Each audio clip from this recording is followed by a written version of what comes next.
Chapter 13 of the Count of Monte Cristo by Alexandre Dumas. Chapter 13. The 100 Days. Monsieur Noirtier was a true prophet, and things progressed rapidly, as he had predicted.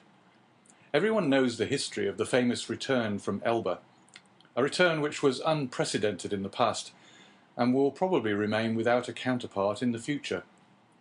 Louis XVIII made but a faint attempt to parry this unexpected blow. The monarchy had scarcely reconstructed, tottered on its precarious foundation, and at a sign from the emperor, the incongruous structure of ancient prejudices and new ideas fell to the ground. Villefort, therefore, gained nothing save the king's gratitude, which was rather likely to injure him at the present time, and the cross of the Legion of Honor, which he had the prudence not to wear, although Monsieur de Blacas had duly forwarded the brevet. Napoleon would, doubtless, have deprived Villefort of his office had it not been for Noirtier, who was all-powerful at court, and thus the Girondin of '93 and the Senator of 1806 protected him, who so lately had been his protector. All Villefort's influence barely enabled him to stifle the secret Dantès had so nearly divulged. The king's procureur alone was deprived of his office, being suspected of royalism. However, scarcely was the imperial power established, that is, scarcely had the emperor re-entered the Tuileries and begun to issue orders from the closet into which we have introduced our readers, he found on the table there Louis XVIII's half-filled snuff-box. Scarcely had this occurred when Marseille began, in spite of the authorities, to rekindle the flames of civil war, always smouldering in the south, and it required but little to excite the populace to acts of far greater violence than the shouts and insults with which they assailed the royalists whenever they ventured abroad. Owing to this change, the worthy shipowner became at that moment, we will not say all-powerful, because Morel was a prudent and rather timid man, so much so that many of the most zealous partisans of Bonaparte accused him of moderation, but sufficiently influential to make a demand in favour of Dantès. Villefort retained his place, but his marriage was put off until a more favourable opportunity. If the emperor remained on the throne, Gérard required a different alliance to aid his career. If Louis XVIII returned, the influence of Monsieur de Saint-Méran, like his own, could be vastly increased, and the marriage be still more suitable.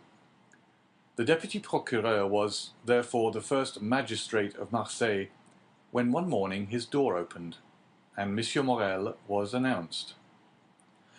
Anyone else would have hastened to receive him, but Villefort was a man of ability, and he knew this would be a sign of weakness. He made Morel wait in the antechamber, although he had no one with him, for the simple reason that the king's procureur always makes everyone wait, and after passing a quarter of an hour in reading the papers, he ordered Monsieur Morel to be admitted. Morel expected Villefort would be dejected. He found him as he had found him 6 weeks before, calm, firm, and full of that glacial politeness, that most insurmountable barrier which separates the well-bred from the vulgar man. He had entered Villefort's office expecting that the magistrate would tremble at the sight of him.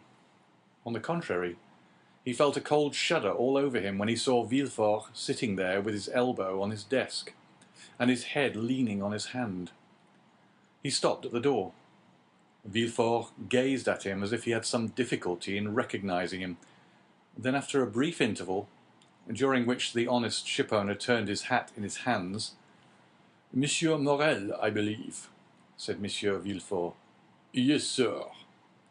"Come nearer," said the magistrate with a patronizing wave of the hand, "and tell me to what circumstance I owe the honour of this visit." "Do you not guess, monsieur?" asked Monsieur Morel. "Not in the least, but if I can serve you in any way, I shall be delighted." "Everything depends on you." "Explain yourself, pray." "Monsieur," said Morel, recovering his assurance as he proceeded, "do you recollect that a few days before the landing of His Majesty the Emperor, I came to intercede for a young man, the mate of my ship, who was accused of being concerned in correspondence with the island of Elba. What was the other day a crime is today a title to favor. You then served Louis XVIII, and you did not show any favor. It was your duty. Today you serve Napoleon, and you are to protect him. It is equally your duty. I come, therefore, to ask what has become of him. Villefort, by a strong effort, sought to control himself. "What is his name?" said he. "Tell me his name." "Edmond Dantès." Villefort would probably have rather stood opposite the muzzle of a pistol at 25 paces than have heard this name spoken, but he did not blanch. "Dantès," repeated he. "Edmond Dantès." "Yes, monsieur." Villefort opened a large register, then went to a table. From the table turned to his registers, and then, turning to Morel, "Are you quite sure you are not mistaken, monsieur?" said he, in the most natural tone in the world. Had Morel been a more quick-sighted man, or better versed in these matters, he would have been surprised at the king's procureur answering him on such a subject, instead of referring him to the governors of the prison or the prefect of the department. But Morel, disappointed in his expectations of exciting fear, was conscious only of the other's condescension. Villefort had calculated rightly. "No," said Morel, "I am not mistaken. I have known him for 10 years, the last 4 of which he was in my service.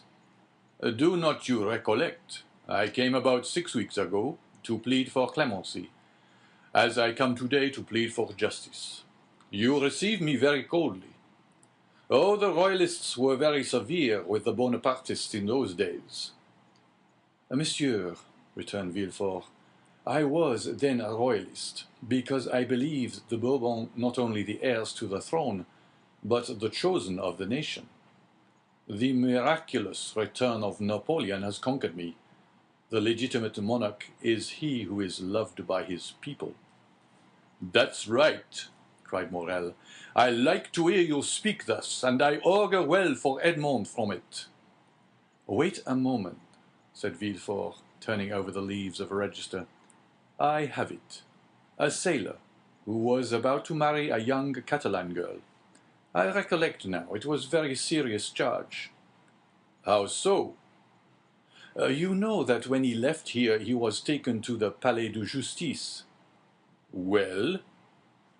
"I made my report to the authorities at Paris, and a week after he was carried off."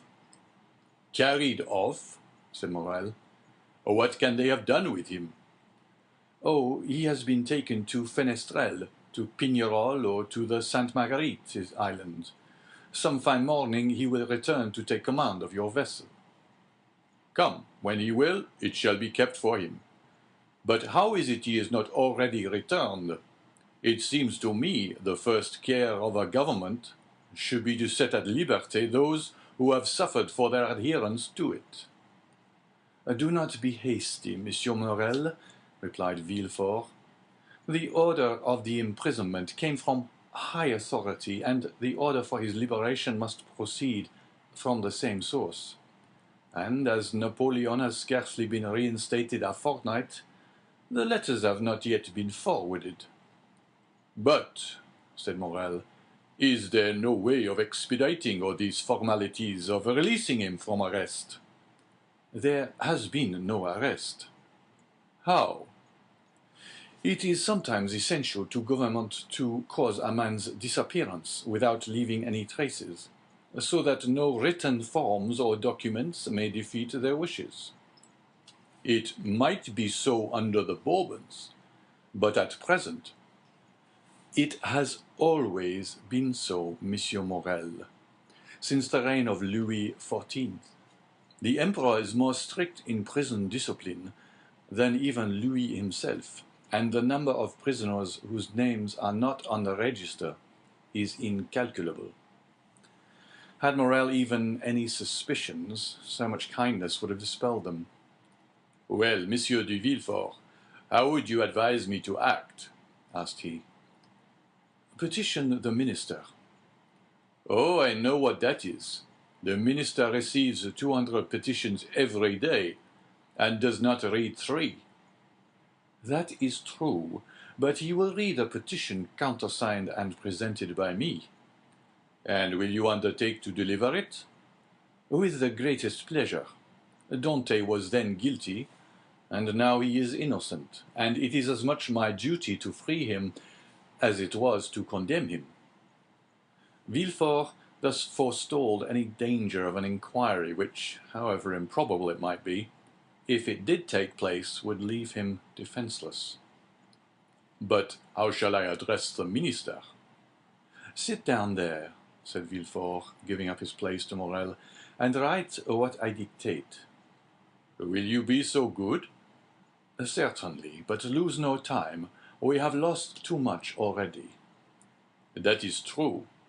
Only think what the poor fellow may even now be suffering.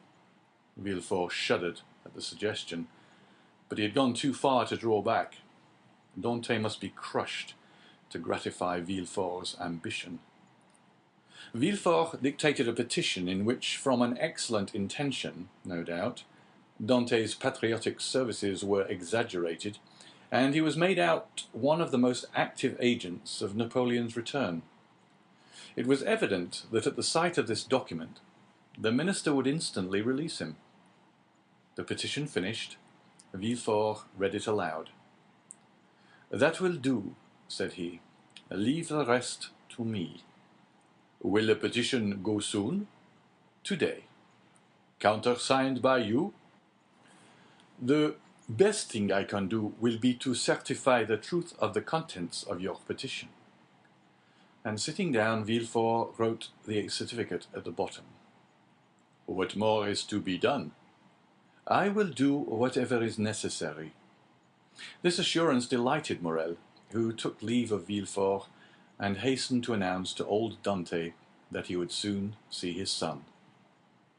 As for Villefort, instead of sending to Paris, he carefully preserved the petition that so fearfully compromised Dante, in the hopes of an event that seemed not unlikely, that is, a second restoration.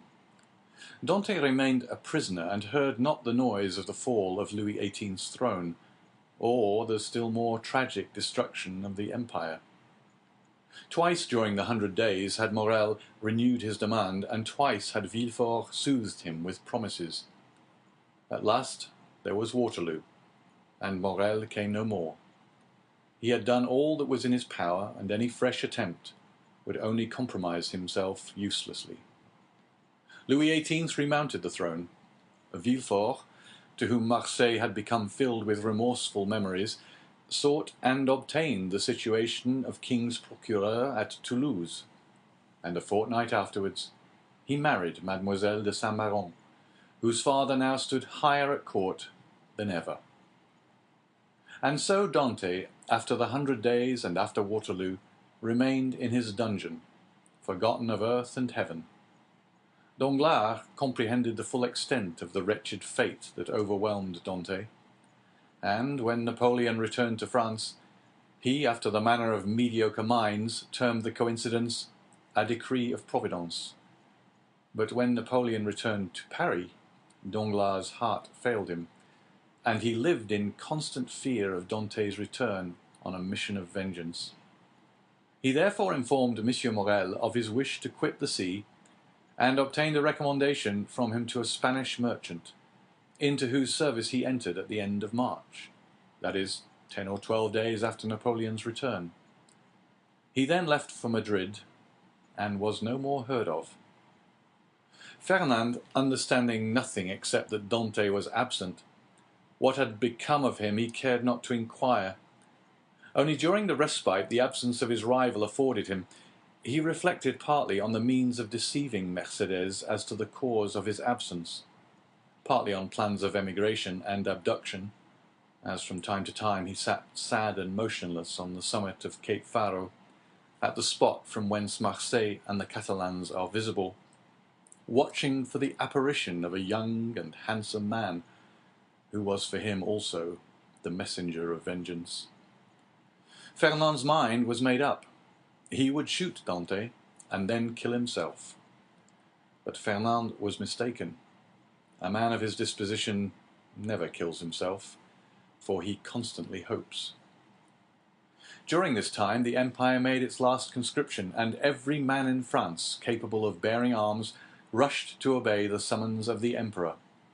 Fernand departed with the rest, bearing with him the terrible thought that while he was away, his rival would perhaps return and marry Mercedes. Had Fernand really meant to kill himself, he would have done so when he parted from Mercedes. His devotion and the compassion he showed for her misfortunes produced the effect they always produce on noble minds. Mercedes had always had a sincere regard for Fernand, and this was now strengthened by gratitude. "My brother," said she as she placed his knapsack on his shoulders, "be careful of yourself, for if you are killed, I shall be alone in the world." These words carried a ray of hope into Fernand's heart. Should Dante not return, Mercedes might one day be his. Mercedes was left alone face to face with the vast plain that had never seemed so barren, and the sea that had never seemed so vast. Bathed in tears, she wandered about the Catalan village. Sometimes she stood mute and motionless as a statue, looking towards Marseille, at other times gazing on the sea and debating as to whether it were not better to cast herself into the abyss of the ocean, and thus end her woes. It was not want of courage that prevented her putting this resolution into execution, but her religious feelings came to her aid and saved her. Caderousse was, like Fernand, enrolled in the army, but, being married and 8 years older, he was merely sent to the frontier. Old Dante, who was only sustained by hope, lost all hope at Napoleon's downfall. 5 months after he had been separated from his son, and almost at the hour of his arrest, he breathed his last in Mercedes's arms. Monsieur Morel paid the expenses of his funeral, and a few small debts the poor old man had contracted. There was more than benevolence in this action. There was courage. The South was aflame, and to assist even on his deathbed the father of so dangerous a Bonapartist as Dante was stigmatized as a crime. End of chapter 13.